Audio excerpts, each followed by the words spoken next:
Hi friends, it's Deanna Willison from Our Blooming Catholic Life. It's a lovely it's a lovely summer day, and I just got a package of some things I wanted to share with you, so I thought I'd run out and share them right away. I apologize if I look hot. Well, I am hot. I took the labels off so I wouldn't accidentally show you my address, and now I'm not 100% sure which package is which. I think, don't worry, the title will be right by the time you see this video. This is, The End of the Present World and the Mysteries of the Future Life. This book sounds super intimidating, right? Well, Women of Grace is having a book club on it right away, and I'll say, if like you, I was a little intimidated by the book, and you do hear that it was like one of the most inspirational books in the life of Saint Therese of Lisieux, and you're like, yeah, but I'm Franciscan and I love the little flower. But I don't know, it's a thicker book than we normally do. It's a longer book study. It's the end of summer. I've got a lot going on. So, okay, I thought all those things too, but I love Women of Grace. I love my Sacred Sisters, and I thought, if nothing else, I'm going to join and just listen in and get their insights. Even if I don't read the book, so many other people will, and I'm going to kind of get the Cliff Notes version of the book. And so that was my plan. We've only had one meeting, so there's totally time to join us. And if you ever miss a class, they record them. Now, don't be intimidated by that either. It's done via Zoom, and you have the option of being on screen or not. You don't even have to use your name. You can use any name. You don't ever have to speak. You can just listen in. Your picture doesn't have to be included in the video. Don't worry. They respect all your choices there. It's okay. As well as if anything crazy happens, it's going to be edited out before it gets put up on the website for people who missed the class. So don't worry at all about your privacy at all on that. They totally have this down. And so here's the book, right? Let's see what's in it. I did go ahead and get it when I got it. It's by Sophia Institute Press, so I'm not worried about that at all. It's been around for a while. It's been translated into numerous languages. You can actually, especially if you're a Women of Grace exclusive member, and you have access to all the old shows, or if you're like me and you also TiVo all the shows, or whatever DVR system you use. It was the live topic about 2 weeks ago. Jeanette interviewed the translator of the book, and there's an exciting story there. There was only one copy that she could get her hands on, like from the whole world where she searched, because it hadn't been republished in so long. So this is translated into modern English. It's called The End of the Present World and the Mysteries of the Future Life by Father Charles Armignon. French is not my language. That was my sister's language to study. I'm not good at that. But it was translated by Susan Conroy and Peter McEarney. Again, it's by Sophia Institute Press. It does tell you it was originally published in 1881 in French under the title Fin de Monde Presente et Mystères de la Vie Future. So, hey, I don't speak French, but that's a pretty literal sounding translation of the title. The translation copyright was 2008, so it wasn't forever ago, right? But it's been a minute. The English translation of sacred scripture, okay, they had to do that at some point. So what did they use? They used the New American Bible, St. Joseph edition. Oh, have I ever reviewed that one for you? I know I have that one. But in some instances, the Douay Rheims, and I know I'm saying that wrong. It doesn't matter what I say. Somebody says I'm saying it wrong. The Douay Rheims edition more closely matched the Latin phrases interspersed throughout the original French text. So those latter cases are footnoted accordingly. So if it doesn't have a footnote, it's the New American Bible, St. Joseph edition.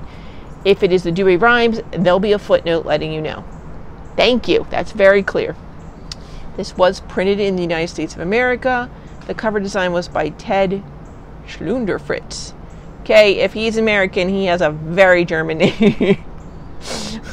I'm pretty German too, so I recognize the signs. The cover painting was called The Apocalypse from 1831. Okay, the book was written in 1881, so it's nice that they picked kind of a period piece of artwork for it. That's a nice touch. Nice. You don't often get that. It's copyrighted by a private collection at the Bridgman Art Library. Ooh. It was by Ludwig Ferdinand Schnorr von Karlsfeld. That is also a very, very German name. Normal copyrights, right? You can use quote brief passages in review, which is what we're doing. Fair use laws, friends, know them. It gives you a phone number here for Sophia Institute Press, which is 1-800-888-9344, www.sophiainstitute.com. Of course, I got my copy from Women of Grace, which is just www.womenofgrace.com. So I got mine from there. And the description here is called The End of the Present World and the Mysteries of the Future. Oh, yeah, that's just the title in English. It's not summary. So this starts out with a little quote by St. Therese of Lisieux, which of course was not in the original, but here's why. It's like her review of the book. Oh my goodness, friends. Have you ever had your book reviewed by a saint? Well, it's here. Reading this was one of the greatest graces of my life. I read it at the window of my study, and the impression I received from it is too intimate and too sweet for me to express. And then there's ... So she said more about it. All the great truths of the religion and the mysteries of eternity plunged my soul into a happiness not of this earth. ... St. Therese of Lisieux. I love that it's like, it's so her, and like she wrote it, but it's also a quote. So like she would sign her documents, you know, sign it, but I'm really St. Therese of Lisieux. She didn't sign it that way. So it's just a funny juxtaposition for me, such a personal note, and it's a book review. Okay, that was adorable. Well done, clever, and that alone is going to draw me in. I admit it, that was well done. And the fact that that was so well done gives me a little bit more faith in the translators. I can't say why, but I feel like that was so true to St. Therese's spirit and all. I thought, well done. Okay, this is not the usual way I like the table of contents, but this totally works. So it gives you, okay, prefix, forward, first conference. Oh, instead of 7 big chapters, they're called first conference, second conference. They're called conferences instead of chapters. I wonder if I'm holding this the right way now. Whoopsies. Did you see that? It fell. There's no reason why the phone would suddenly fall. It's a little creepy there. Hi. That wasn't unnerving at all. So instead of being called chapters, they're called conferences. I don't know why those are so tiny where it says that, because like in the book study, our assignments are like read half of the first conference, and it does give us the page numbers, but those are so small and the titles are so big, it'll be a little bit not as clear when you're going to do the assignment. That's all. There's a lot of and the, so each of these have and the except for 3 of them. So most of them do. How many conferences are there? There are 9, and then there's a biographical note on the author. So the first conference, and I don't know why they have tiny little, I don't know if those are supposed to be leaves or arrows. I don't know what that symbol is. It's distracting to me because now I want to know what it is. This is this fancy squiggle. First conference is the end of the world, the signs that will precede it, and the circumstances that will accompany it. See, the and the is in italics, so I just find that very dramatic effect. I don't know why yet. I haven't read the book. 2 is the persecution by the Antichrist and the conversion of the Jews. See how I mixed it up there? Third conference, the resurrection of the dead and the general judgment. Fourth conference, the place of immortal life and the state of glorified bodies after the resurrection. And the page number is given right afterwards. And I'm realizing in the Women of Grace book study, we were told all of the conferences but one were reading like first half, second half. So I wonder if those and the aren't dividing the chapters actually into 2 already. Now, I don't know what we'll do with the 5th conference, because that is purgatory. That was purgatory. 6 is eternal punishment and the unfortunate destiny. 7 is eternal beatitude and the supernatural vision of God. 8 is Christian sacrifice, the means of redemption. 9 is the mystery of suffering in its relationship with the future life. That's a little awkward. And then the biographical note, and then it jumps straight into the preface. Bam! And this is, the preface must be by the translator. Yes, this is by the translator. I noticed that because it started right out with St. Therese of Lisieux, again, who read the book, didn't write it, didn't have a note in it, so obviously it's by her. I'm going to let you read that yourself, mainly because that is basically covered on the Women of Grace interview, and you could watch that yourself. Now, she liked this. I think she was pretty young, and this is what actually, this book is what inspired her to demand to be let into the Carmel at the tender age of 14. Then there's Acknowledgments, and this is again by the translator. I would like to express my sincere appreciation to all those who played such a marvelous role in bringing this book to life again. This English edition is the fruit of many years of work and a true labor of love on the part of several individuals. And it goes into talking about that. Just that little bit of her text, though, the translator herself has a lovely writing style, I think, that would draw you in. The foreword is by Father Charles Amignon himself. Let me grab a drink. It is brutally hot out here.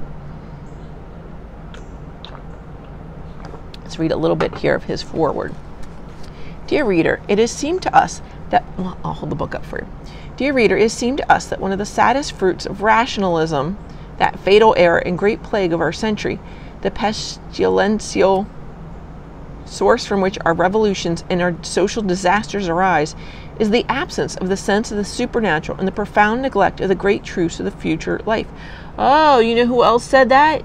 Remember, didn't we just do, the last book study book was by Father Dwight Longenecker, Beheading Hydra, and he talked about this as well in his book, the loss of the sense of the supernatural, which caused different revolutions. And yes, this is tying in very nicely. So if you did the last book club or have read Beheading Hydra, this could be a great next step for you. Maybe it's going to expand on that a little bit.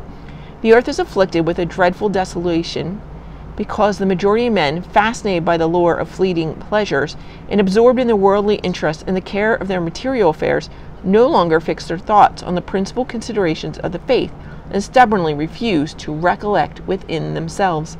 It may be said of our present generation what the prophet Daniel said in his time of the two old men of Babylon. They suppressed their consciousness. They would not allow their eyes to look to heaven and did not keep in mind God's just judgments. The two causes of this terrifying indifference and profound universal lethargy are, obviously, ignorance and the unrestrained love of the sensual pleasures that, by darkening the interior eye of the human soul, bring all its aspirations down to the narrow level of the present life and cut it off from the vision of the beauties and rewards to come. Now, since wise men have found it at all times that contradictions are overcome with their opposites, it seemed to us that the most efficacious remedy with which to fight confidently against the inveterate evil of naturalism was a lucid, clear, and exact exposition without diminution of the essential truths dealing with the future life and the inevitable termination of human destinies. Okay, friends, I heard you panicking as I read that. You heard me stumbling over the words, and you're like, oh, she's a super nerd, and she's stumbling over the words. Number one, I can't pronounce anything, and you know that. Number two, there are words here that I don't know. I'm not going to lie. There are. But again, we're not reading it on our own. We're reading it with a group of friends in a book study. As well, we probably all have electronic dictionaries on our phone as well as in our house. I still have a book one. Do you still have a hard copy? I do. So we can look these words up, no problem. I'm wondering if those chapters weren't the opposites. No, I was wondering if maybe the two things in the chapters were opposites. They're not. Okay, there are going to be some tough words in here. But again, we're going to be meeting weekly and discussing this. Right? So we can get through it together, friends. All good. Let's randomly jump. I randomly jump into the damned suffer the loss of God. Look, the name of the book is here, and ta-da! I don't know if that's a chapter heading or a subtitle. Let's see. Oh, well, there, I just saw when a chapter began, a conference, as we call it, because we're fancy now, we call it a conference. Aha! Ta-da! So it's pretty easy to see when a conference starts. It included a little Latin text, which is then immediately translated and given the citation for the Bible. Nice. And since it wasn't footnoted, we know that's from the New American Bible, the St. Joseph edition. Oh, so this conference, is called Eternal Punishment and the Unfortunate Destiny. But at the top, these are little subheadings. The pains of hell are eternal, but we're still in the same chapter. Let's see if there's there's no like change. There's one of those little leaf things, but it doesn't give us the subheading. But look, the subheading has changed up here. What is this? I've never seen this style before, I'll admit. So without hell, there is no more order. Let's see if it changes. Aha! The little leaf indicates a change again. We now have a new subheading. So there are a number of subheadings in here that are not listed out in the table of contents, and they are not explicitly listed out in the text, but they are listed in the upper right-hand corner of the page. The page numbers themselves are down here in the center bottom. So I know when we're given assignments for this book club, we need to be careful of the page number. So I kind of wish, I wish it was on the outside corners. I know that's a little trickier for publishers. It makes more work not to put it in the middle. Just saying. It makes it so much easier for the reader. Okay, so we learned something about that. Again, the next conference, same thing, easy to see. So while she said footnotes, I swear it said footnotes, didn't it? I feel lied to. It does say footnotes, but they're not footnotes. They're chapter end notes. So they're not, I didn't see any at the bottom of the page. Somebody should have caught that. So they're done by conference, right? I'm not going to get used to that. So they're numbered. They start with the number 1 again. For each chapter, they're going to start at the number 1 again.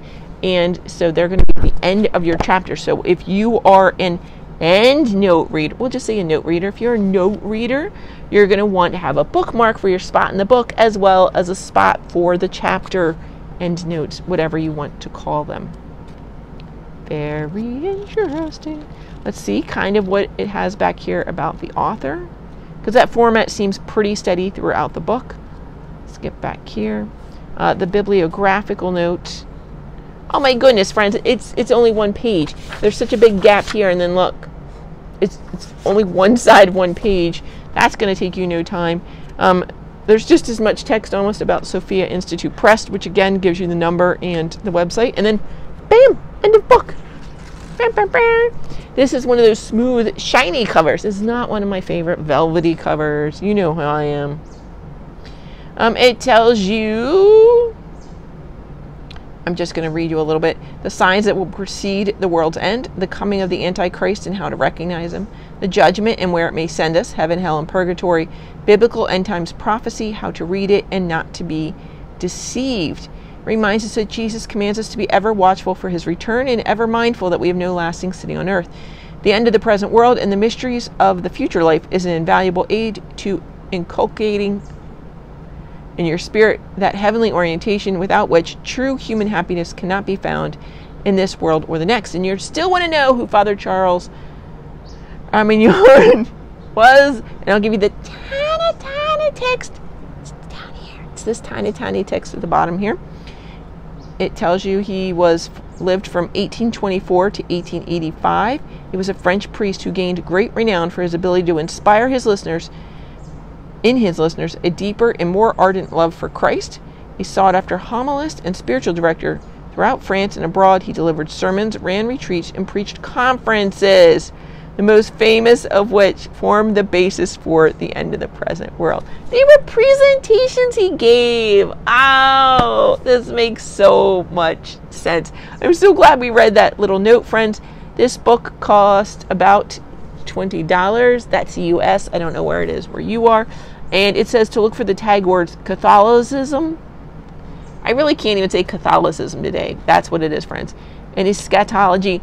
I don't hear that word said out loud, so I'm going to spell it for you quick. ESCHATOLOGY. Ology. I've never heard it pronounced by anybody before, so I know how I say it. I don't know how everybody else says it. Very interesting. Again, we're going to be doing this together. So these are talks that he gave. Very interesting. And we're going to talk about it. Join me over. I'm going to be there at the Women of Grace book club. And if you're watching this after the book club has ended, I think if you're a Women of Grace exclusive member, you may still be able to see them. I'm not 100% sure on that. Reach out, or you know what? Form your own book club with where you live. Okay, friends. God bless you. In the name of Father, Son, Holy Spirit. Amen.